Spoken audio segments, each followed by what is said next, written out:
laging piso. Sakit ang Pilipino, makarating sa ibang Amerika, trabaho niya laging what? Laging piso. Mataas. Yan. Bakit daw yung why people do not set goals? Una, Busy. predictability. Ah. And they predict that they will become somebody and it may cause changes with their lives. And they what? They fear that, sabihin natin, changes in their life, pwedeng sabihin natin mabago yung buhay nila. Parang natatakot ka manalo sa loto. Right? Pag nanalo ka sa loto, mag-iibang tao ka lang. Tama? Kasi sir, nag-iibang tao ka. Yes. Sabi natin, maraming pera o you lack, if you have that power. Pag habang ano yan, habang nagkakapera ka, habang nag-gain ka ng title, nag-iiba yung yung estado mo sa buhay, and how you handle other people, and how you run your life. Yung iba, masyadong mahigpit. Yung iba naman, masyadong mas burara. Di ba? Yung mga tao, pag naging doktor, susunod yan, hindi mo na ma-reach. Dati, kainuman mo. Ngayon, doktor na. Hindi mo na makainuman ngayon. Dati, gin lang, okay na. Matador nga lang, emperador, okay na. Ngayon, hindi na umiinom ng matador, emperador yan. Social na eh.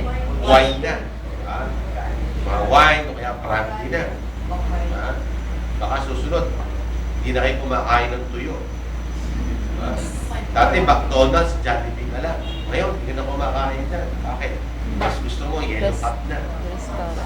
Starbucks ka na. Dati, kape nga na sa McDonald's, okay na. Ngayon, gusto mo, Starbucks na. Nagle-level up na, nagle-level up yung tao. Yung iba naman, hindi marunong bumaba. Okay. Another one is conditioning. When people done something in a certain way, it becomes a habit and it becomes a trend. Nasanay ka na sa isang bagay na tapos biglang magkakaroon ng pagbabago. Ayaw mo nang magkakaroon. Kung dati, ang pasok mo lang, ganito lang. Later on, magbabago ka na. Dati, ang pasok mo, 8 to 5 lang. Kasi later on, pagka ikaw ay naging manager na, umuwi ka, alas 9 na, alas 10 ng gabi. Dati, ordinaryong teller ka lang. Bago mag-alas 1 sa bahay ka na. Pag manager ka, pag gabi na umuwi yung mga manager. Kung engon ka manager. Diba? May mga manager bang umuwi ng gabi? May mga boss bang umuwi ng gabi? Meron, mga engon yun. Meron sir. Yes, manager. Walang manager na umuwi ng gabi. Manager ng KFC. Ha? Hindi na umuwi. Ay, manager ng KFC. Diba? Pag sabi natin, if you are a manager and you arrive late, you are not a manager. Bakit? Maybe you have other people who you can rely to do your job. Manager ng bangko, bakit mahirapan na? Give me your report tomorrow morning. Ganun yun. Diba? Bisor, ganun yun eh. Yung mga bisor, hindi nagpapakahirap yan. Yung tao lang yun, yung tao yan ang bibigay ng report. Magtatrabaho ka na magtatrabaho para bigyan mo sila ng report. At dapat yung report na yun, maayos. Inaasa yun. Para yung mga bisor, yung mga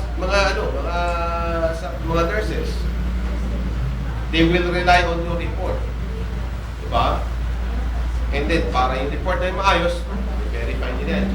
Sabi nga sa amin, if you are, dito, sa mga bisor, natin, if you find your job as supervisor difficult, you are not a supervisor. Ano ba ako yun? Pero actually, it's true. Yan, di ba? The fear of winning. They cannot visualize themselves having new behavior of success. Natatakot sila pag ganun na sila. Yung iba, they have over expectations because their expectations or their goals are very high. Minsan din, okay lang mangarap ng mataas. Okay, libre naman. Diba? Ibig sabihin, try to set your goal, what is best and what is important and what is good for you. Diba? Ano yung nararapat sa'yo? Kung ano ba yung deserve mo. Definitely, you will not become, sabihin natin, a managing director. Eventually, you will not become, sabihin natin, pinaka-supervisor. If you lack that experience and you lack that educational background to become the supervisor. Sabihin natin, ikaw ay natapos ng nursing, RN ka, nag-caregiving ka, tapos after years of experience, you become supervisor sa isang nursing home. Pwede. But you do not expect, sabihin mo, natapos ka ng college level, hanggang second year ng yung college, tapos nag-caregiving ka, don't expect too much that you will become supervisor later on. Because other people may have what much or a better educational attainment than you. Right? So baka to mag-frustrate ka. Sabihin natin, siyempre, yung iba pasado ng board exam, ikaw hindi. Siyempre, mapopromote yung pasado ng board exam. Di ba, maraming mga nurses, maraming iba nagpo-volunteer sa hospital. Yung iba, mas mataas ang board rating nito kaysa dito. At tatanggapin, mataas ang board rating. Di ba? Hindi magiging unfair yun. Bakit? Kasi mas mataas ang board rating niya kaysa dito. Isang board top notch at ikaw ang grade mo 75 flat. Yung isa 82. Eh di kukunin ko yung 82. Sa inyo, sino pipiliin ko? Yung siyempre, mas mataas ang grade kaysa mas mababang grade. Pag absent ng absent, ibibigyan ko ng mababang grade. Kaya pumapasok palagi, bibigyan ko ng mataas. Pag nag-apply kayo ngayon sa abroad, siyempre, ang pipiliin ng employer nyo, mataas ang grade. Ini-expect mo, papasa ka, expect mo, matatanggap ka. Baka di ka makapasa. Aba, hindi mo may pasa-pasa yung written exam, personality exam. Yung interview, hindi mo may pasa. Bakit? Kinausap ka ng English, sinagot mo ng Tagalog. Diba? Tell me something about yourself. What is your key motivation in joining our company? What motivates you? Diba? Siyempre, pag tinanong ka, huwag ka sasagot na, I took up this caregiving course because of money. Diba? I took up this caregiving course because I have that passion to heal the sick and to help other people who is sick, who are disabled, and for those people who cannot manage themselves. I really have that passion. Since I was in high school, I dream of becoming a nurse. Because of financial constraint, I was able to finish my nursing career.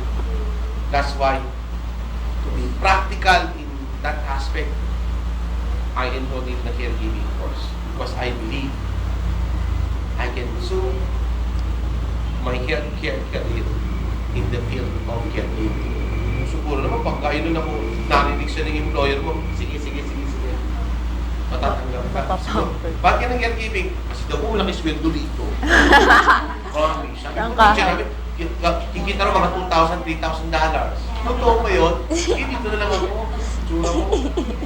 Hindi tayo puro pera. Diba? Kung meron ang pera gano'n, Lord, puro pag malaki, lumaka yung pera. Kaya. Diba? Kasi hindi natatanong sa inyo Yeah. Diba? Puro pera. Diba? Delikado. Yan, uwi na tayo. Benefits of goal setting. Yan, improve your self-image. Ano yung pagkakakilala mo sa sarili mo. And it makes you aware of your strength to overcome your obstacles, your weaknesses. Diba?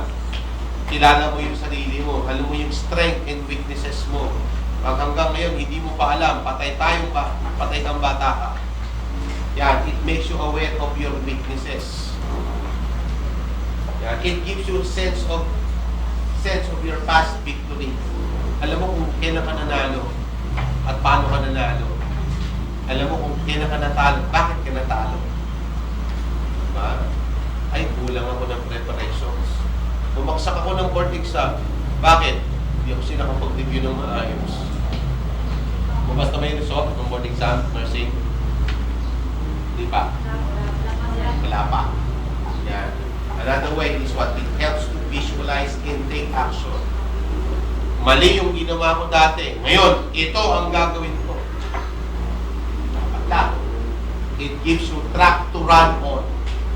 Meron kang daan, meron kang kalsadang matuwid na dadaanan. Hindi liko-liko. Diba? Sabi natin, the best way to cross. Alam mo, ito yung earth. From A to B. Ano yung pinakamagandang way to A to B? Kung bilog yan, Doon. paano? Long path. Ilog yan. Ilog. Anong pinakamadaling paraan para from here pumunta ka dito? Sa boat. Circle? Ano na? Ano? Straight. Direction. Diba? You do not have to circle around. You go straight down. Diba? Eh kung daanan mo, di ko. Maraming kurbada pa. Diba? Paikot-ikot ka. Marami kang obstacles. Marami kang nakikitan bago gawin isang bagay. Straight pa rin. And it gives visualize and take action. You have to give track to run on. It forces you to set priorities and proper direction. Ano yung priority mo? Pero pang first, second, or third priority.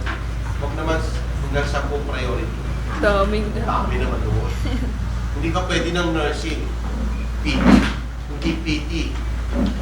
Radtech. Hindi Radtech. Medtech. Mas mahirap ang medtech. Diba? Pharmacy, mahirap Pharmacy. din. Diba? Sa engineering. Ano ang engineering? Civil, ay, di pwede civil. Electrical. Di mechanical. Di ba electrical? Ayun. Chemical. Di rin mo pwede. Industrial. Management, industrial engineering. Wala board exam kasi. Pero ngayon, meron na. Munti na kasi Mga makuha computer nun eh. engineering. Ngayon, meron na. Wala naman sir. Noon, wala. Ngayon, hinahanap mo na lang yung mga bachelor's degree na walang board exam.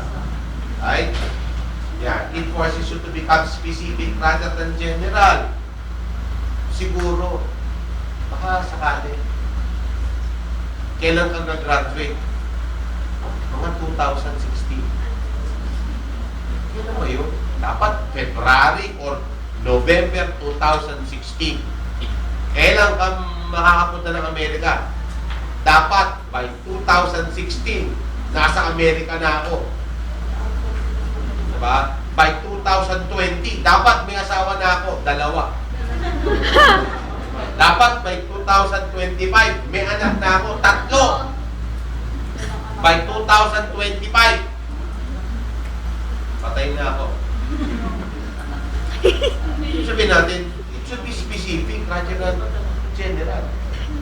Right? Hindi pwede sabihin nung meron kang gustong gawin eh. Bahala na si Batman. Ha? Yan. It defines reality and separate